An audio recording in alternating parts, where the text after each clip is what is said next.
Hi, I'm Nick Davies. We're here with another episode of Festival Forum, and I'm very pleased to have the cast and the director of the Bronx Bowl here to talk about the film. I have the director here, Martin Gigi, Mojan Arya, who plays a young Jake in the film, and of course the one and only Jake LaMotta. It's a pleasure to have you here, sir. Spell my name right. I will, I promise. So why don't we delve right into it? Martin, tell me a little bit about how this project came about. What was your inspiration for it? And Sure, we were approached by an old friend of mine named Joe Allegro, whose father, Joe Allegro Sr., knew Jake and had been friends with Jake for many years. And this was back in like 2005, 2006. And the general public may not know that Jake had written a book and has been working on trying to get this movie made since the 80s. And he wrote a book with Sharon McGahee and Chris Anderson. So they wanted me to adapt this book into a screenplay. The guys that called me, Joe Allegro and his dad. I had gone to film school with Joe Allegro Jr. And that's where the whole process began. We thought, wow, what an interesting idea to actually go into, Jake's past. And of course, Jake's, after the fights and everything, and you sort of look into where the rage came from. Mm-hmm. And so I became very passionate about it. Rustin Brannaman wrote the first draft of the screenplay. I wrote the second version of the screenplay, and here we are. Excellent. So Mojan, you play young Jake in the film. Yes, sir. And I understand you went through quite a bit of physical training for the role. Mm-hmm. Well, tell us a little bit about that. When I signed on to the film, I practically had lied about my boxing training. And I thought I'd done some good boxing training, but I had to gain about 10 or 12 pounds of muscle. And then I started training about 10 hours a day with Freddie Roach at Wild Card. I got to, hang out with Manny Pacquiao and Eric Brown and New York boxing trainer Steve Fleming, and I did rounds with world champion boxers. I had a couple fights, a couple of actually sanctioned amateur fights, and I sparred maybe 500 rounds, and I gained a whole bunch of muscle. So yeah, and he still knocked me out last night at dinner with the left hook. So I'm not gonna lie, I'm a little afraid too. I definitely don't want to get. Yes, you should be very afraid. So tell me, how much had you known about the story of Jake before you'd taken on the role? Did you have any? I'm sure you've seen past films about him and. Right.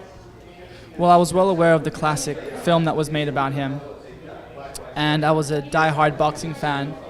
I mean, I knew him as the first man to beat Sugar Ray Robinson. Many people regard as the greatest boxer of all time, including Jake. You wasn't around for the first Sugar Ray Robinson fight, because that's a long time ago. I was around in your spirit.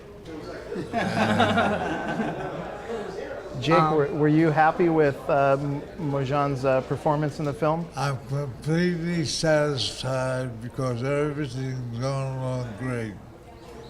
I have no problem. Anybody bothers you, let me know, and I'll call Mike Tyson. Right. So there you go. Excellent. So Martin, you have a background in music, I heard, and I wanted to talk a little bit about that because you studied music and film. Is that correct in school?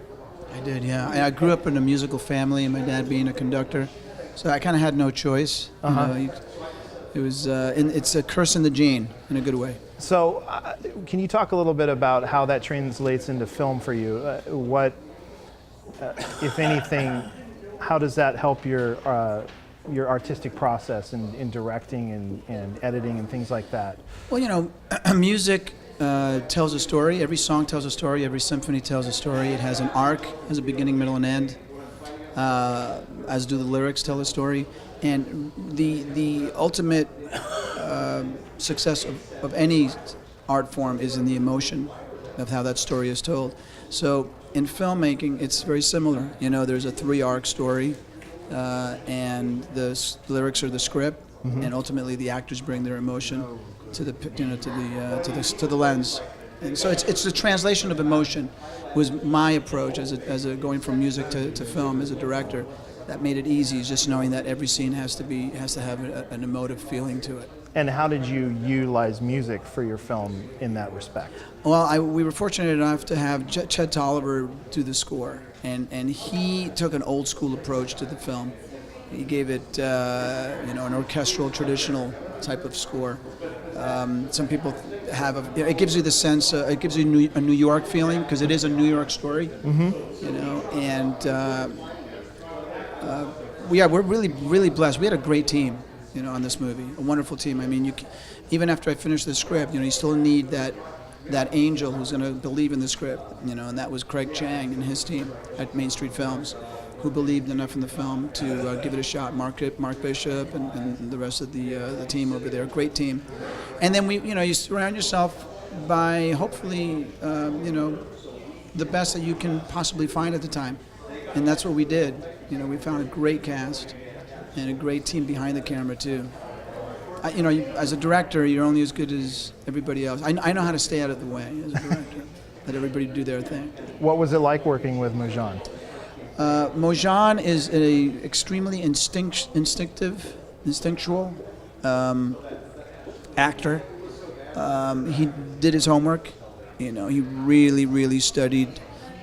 He got into boxing, and he really studied it from the inside out. He spent time with Jake. He did a lot of research, old school style, a la Marlon Brando. Who are some of your other favorite actors? Montgomery Clift. Well, there you go. Good choice. So it was easy. It was a blast, man. It was such a good time. We didn't want this to end when it did.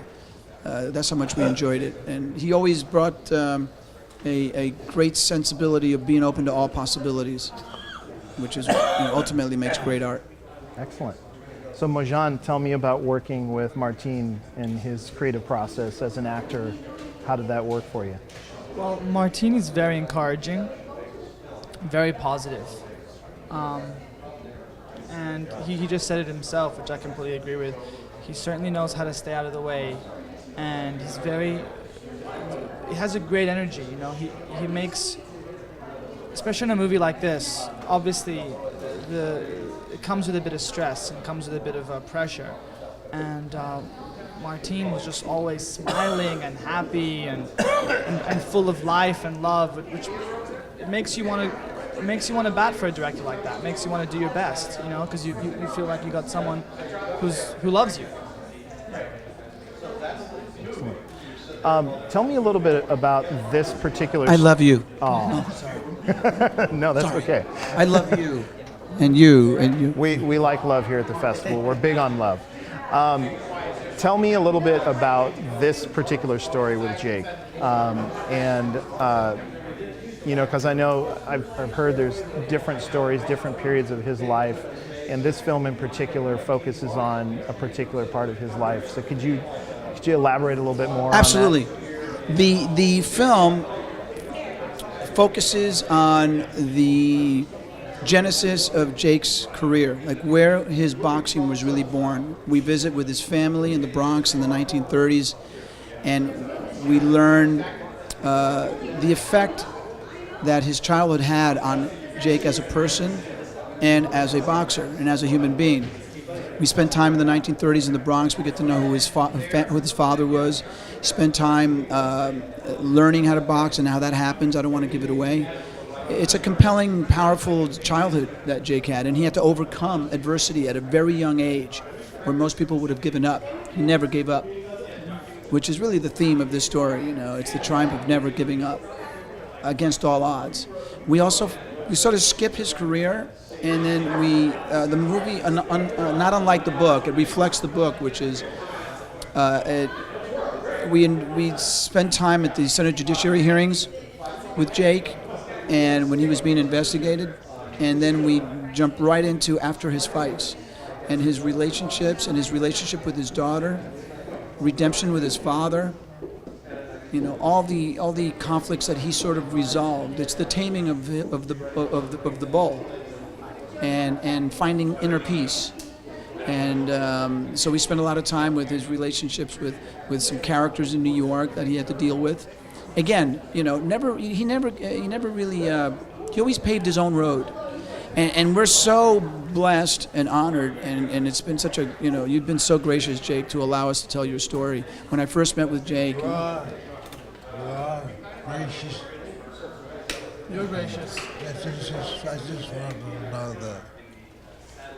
Okay, go ahead. And again, you know, to have Jake on the set working with us and to have his presence elevated everybody's game. And his story is continuing. I mean, he's here to see a second film about his life, which is miraculous. It's amazing. You know, Jake's story is amazing. There's probably a third film, right? Do you want to do a third film, Jake? One of my third film. Do you want to do a third one, Jake? Where? Do one about you in the future. In the future. Look, you can go more beyond two. Two's enough. Two's enough. That's the enough? theme of this show. Two's enough. 2 is enough. You heard it here Okay. first, folks. Two's enough. Absolutely. So Marjan, you got to work with Jake, got to know him. Give me your impressions of him. I will honestly say that I have never read or seen or met anyone who has more will. And when Martin said that the theme of this film was never giving up, I mean, we're talking about a guy who, I mean, I feel uncomfortable speaking about this in front of Jake, but about a guy who grew up in the Depression, who had thousands of street fights, you know, before he was ever pro, who grew up with a very difficult father, who, I mean, this is a man who he could have set his mind to become anything if he wanted to. And he fought anyone. He never gave up, and his boxing style is very reminiscent of the kind of person he is. And I mean, he is the symbol and the living presence of the word champion. And that's it. I think that's very appropriate. Jake, tell me about how do you feel being here at the Newport Beach Film Festival? How do I feel? Yes. My fingers. You feel with your fingers? Very good. I do too, actually. Is it an honor to be here at Newport Beach Film Festival? Oh, yes. To think it's my second film. Oh, I can't believe it. I can't believe it. Could it be a third? You never know. You never know. This is the third. This is the third right now. Oh, this is the third. Right. They're finally letting you play you, Jake.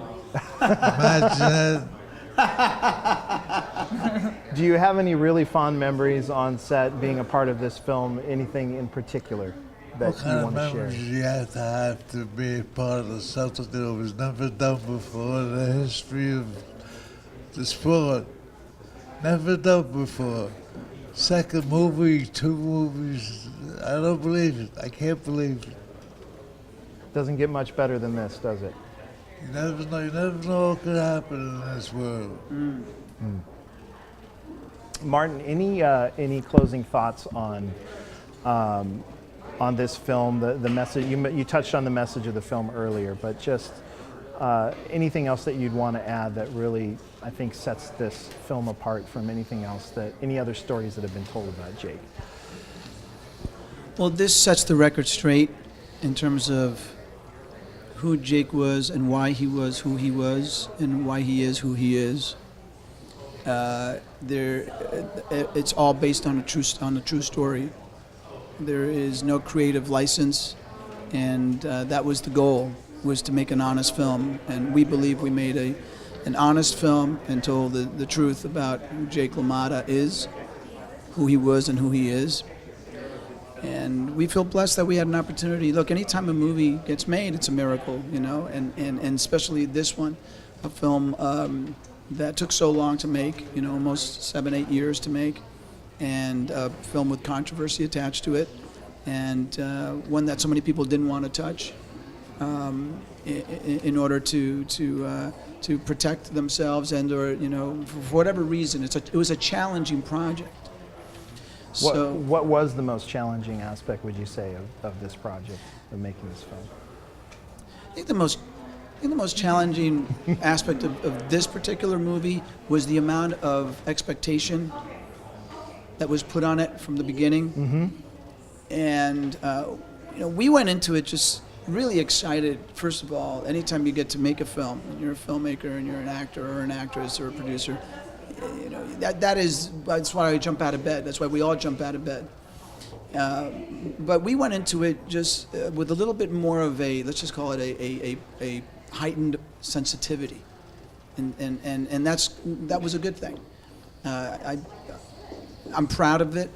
I believe everybody rose to the occasion, and there's a time for everything. So the timing was perfect, and we were all blessed. We're blessed that you're here with us to see this movie today. I'm Jake. blessed to be here. Right on. Excellent. Well, Mojan, any closing thoughts about the film, your experience, what you've taken away from this? Oh, I mean, I've taken away so much. I mean, this was my first film in America, definitely my first film as an adult as well. So, working with all the terrific expert actors that Martine cast, and I mean, it's very rare that you ever read about a person like this or hear about a person like this, let alone being able to investigate a person like this from the inside out was a true honor for me. So that's it. And hope you guys enjoy seeing Jake's story from Jake's perspective. Absolutely, we're honored to have you here. Okay, so we're going to cut to the trailer for the film.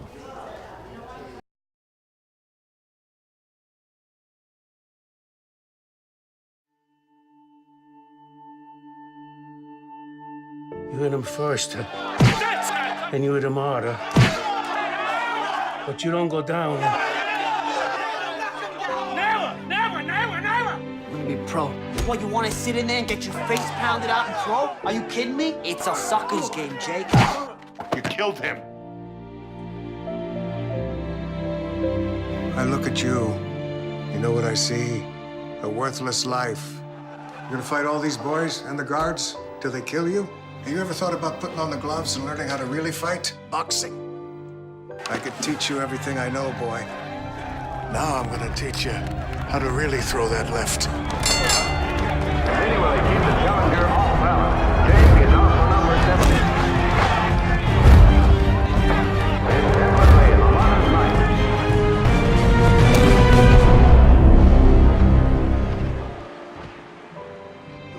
You think they're all bum? You are the middleweight champ of the world. I was offered $100,000 to lose to Billy Fox. I said no. We both want a deal here, Jake. And what deal is that? We got unfinished business. You really ain't got no choice. You're gonna take this car and this gun. You're gonna go. More in the head. More in the heart.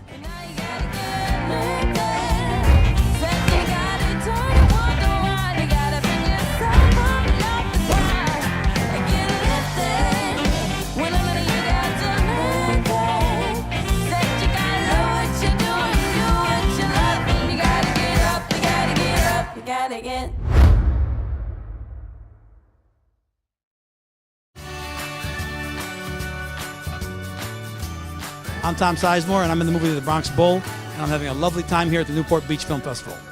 Thank you. I'd like to thank the director, the cast, and Jake LaMotta for being here for Bronx Bull. It's a pleasure having you here.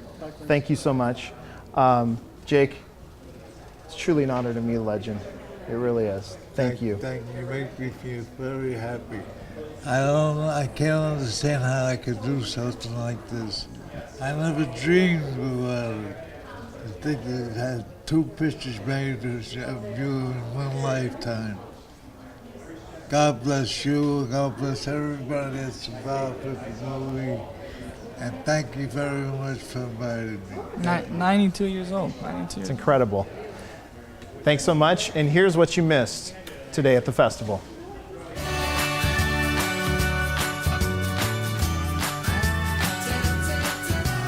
We're here on the red carpet for the premiere of Jackie and Ryan, joined by Katherine Heigl. Hi, how are you? I'm great, thank you. How are you? Wonderful. Thank you so much for joining us. Yeah. Now, I believe that this film takes place in Utah. Is that correct? It does. Fantastic. And I know that you have a personal connection there. Did that make it any more personal or easy to film in that setting? You know, originally I think we were going to be filming in Atlanta, but I couldn't leave my kids for the length of the film, and it's a small movie and a small budget, so there was no way to bring my whole family to Atlanta. So Amy very graciously switched the location to Utah so I could still be home with my kids. And I was so grateful and so excited until I realized that 90% of the movie is outside, and it was January in Utah, and it was cold, so cold, but it was beautiful. And I think it gave the movie such a sort of magical quality I love Utah so much because of how beautiful and peaceful and grounded a place it is, but you get to really see that in this movie. The landscapes and the cinematography is just gorgeous. That sounds amazing. I'm definitely excited to see the visuals. Katie, thank you so much for stopping by. Hi, this is Katherine Heigl, and you are watching Newport Beach TV. We're here on the red carpet for the premiere of Jackie and Ryan, joined by Ben Barnes. Welcome. Thank you. Thanks for having us. Absolutely. Now, I heard that you had to learn to play guitar for this role. Can you tell me a little bit about how long it took you to learn and who you worked with? It was a little bit. It was a little bit of doing as much as we could get away with in the time, because I hadn't really picked up a guitar before. My dad plays guitar, so there was always guitars around my house, but I'd never learned how to play it at all, and so I was slightly ambivalent about getting away with being the sort of accomplished level of musician that. Actually, Nick Hands, who the character is loosely based on, is a very lovely, profound gentleman who lives in New Orleans and is a street musician. And so he helped me a lot. I had a fabulous teacher in Los Angeles who I went to for about 3 months, and I went sort of most days for about 3 months and just drove everyone in my household absolutely nuts by just literally I would be doing these exercises whilst I was watching TV. I'd be doing these exercises whilst trying to eat. I just had it. I was glued to this little parlor guitar for about 3 months before. Oh my gosh! Well, that sounds like an amazing feat to accomplish in 3 months. It was actually a lovely feeling though to get on a set and feel not panicked about what I now do. Capable. Right. Very nice. Well, thank you so much for speaking to us. Hi, I'm Ben Barnes, and you're watching Newport Beach TV. We're here on the red carpet for the premiere of Miss India America, joined by Hannah Simone. Welcome. Thank you very much. It's my first time in Newport. Is it really? Yeah, everybody's been really lovely, very welcoming. Wonderful. Well, I'm happy to hear that. Did you literally just arrive, or have you been here for a couple days? No, I literally just arrived. From Seattle, actually. I was doing a charity event with Free the Children and caught a flight, and now I'm here. Oh my gosh, well, welcome. We're glad you made it. We're very excited about tonight's film. Can you tell us a little bit about your role? Sure. I play a character called Sonia Nielsen, and she is the stiffest competition for our lead character, who's just right over there, Tia Sakar, Lily Prasad. Mm-hmm. In this whole India-America pageant world, right? I'm so intrigued by this. It's amazing to me. Yeah, it's fascinating. I've actually never been in a pageant or been to a pageant, so it's an odd thing to have your first experience be filmed and then shown for thousands of people. So you're going to see how well I do in a pageant. You can judge me openly. It's fine.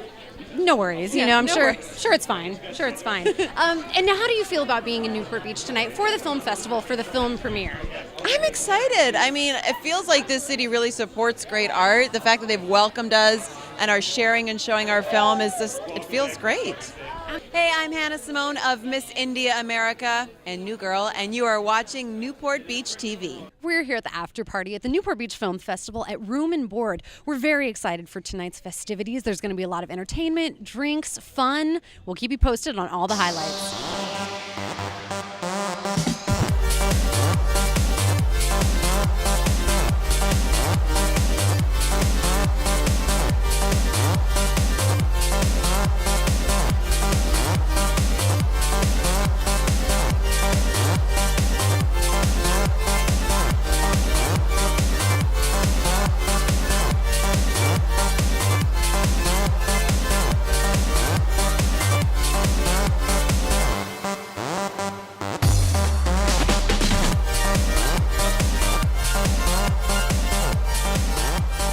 what a knockout interview. That was so exciting. I can't believe I actually got to shake Jake LaMotta's hand.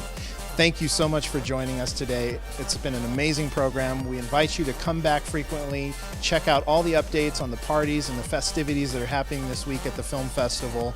We'd like to thank our sponsor, Visit Newport Beach, for the show.